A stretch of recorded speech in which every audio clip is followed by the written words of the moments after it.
about their thoughts and feelings on that day. So I'll start with you, Fred. If you could tell me what you thought about how when you heard about D-Day, what were your thoughts and your feelings? You were in the Pacific, right? Correct. Well, in the first place, I was probably a very young person at that time, only about 15, 16.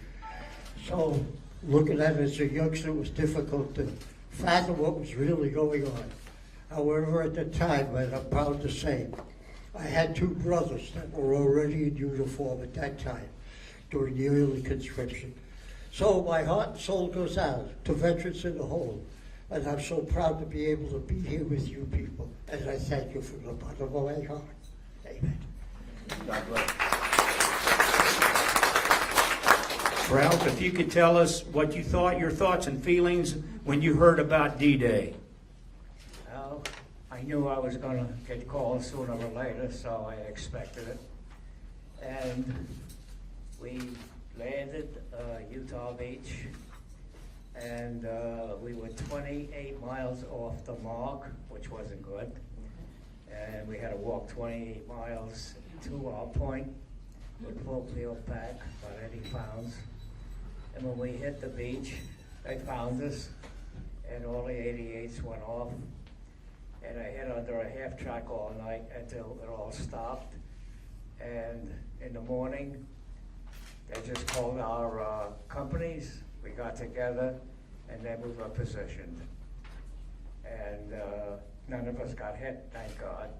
But I did on the 14th day, I got hit by shrapnel. It didn't take long to get me. So I thank God that I'm here. I'm always surprised that I'm home. I'm still here, and that I lived this long to tell it.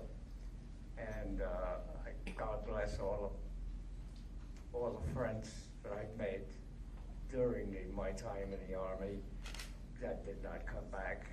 And to me, that's very sad, and I never forgot it. Thank you very much,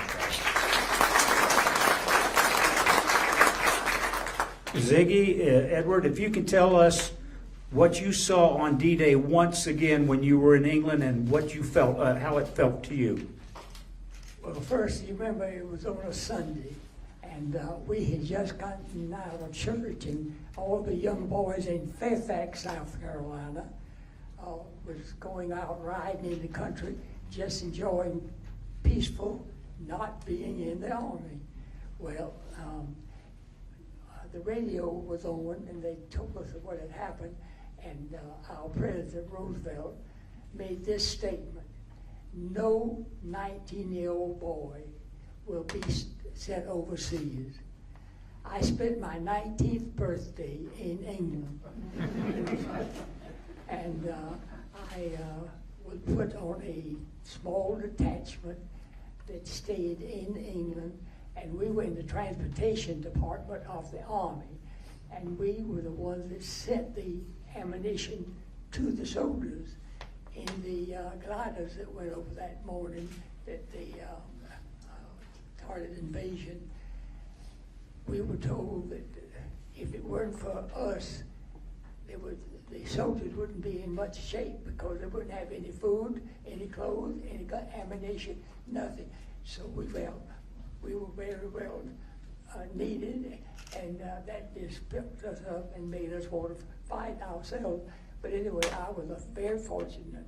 I did not have to fight in any part of the war, and I was told by a captain, I believe he was, you can enjoy your part in the Army back where we were in England by enjoying what you are seeing, not going into every pub and tasting every bottle of beer or whatever. So I took his advice, and I have many friends, and one family invited me over to spend Christmas, the first Christmas.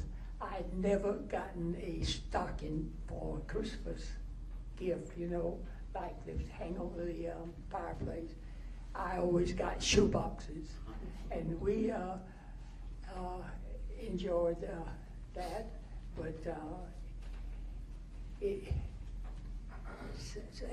was a little touching because we knew that a lot of our friends were going over and they were dying.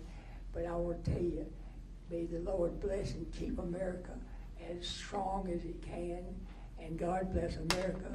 And God bless each one of us. And may the good Lord keep us in His word. Thank you. Thank you very much. Sir, your thoughts when you heard about the invasion on D-Day? Well, I was in basic training in Macon, Georgia, Camp Wheeler.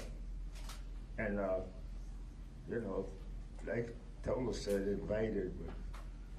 Well, a 18-year-old boy, he don't think much about nothing, so. But, I know when we finished basic, they were hunting men, so the old, I believe the highest ranking man I ever saw when I was in the Army was a major.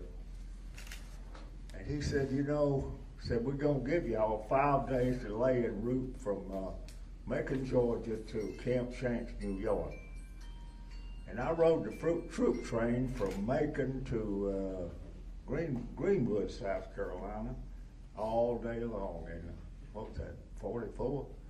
Anyway, the old major said, now if I had my way, you boys would be on a plane going overseas rather than going home. But that's the only thing, time I got off in the United States was that 5 days delay en route. So, and then, we went over. I went over on the Queen Mary. There was a bunch of us. And I found out the British, they sure like boiled eggs. We eat boiled eggs for breakfast, we eat for lunch, we eat for supper. But, and they put, being a British fellow, they put us on a 20 or 40 millimeter guns up on the bow of the Queen Mary. I'd never seen a 40 millimeter gun.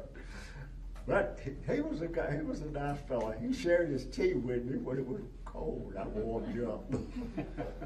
But, it was still yet, I didn't really know what was going on. What does an 18-year-old know? He don't know nothing. But anyway, so after we joined the company, and then and that's about what I remembered. Okay, thank you very much, sir.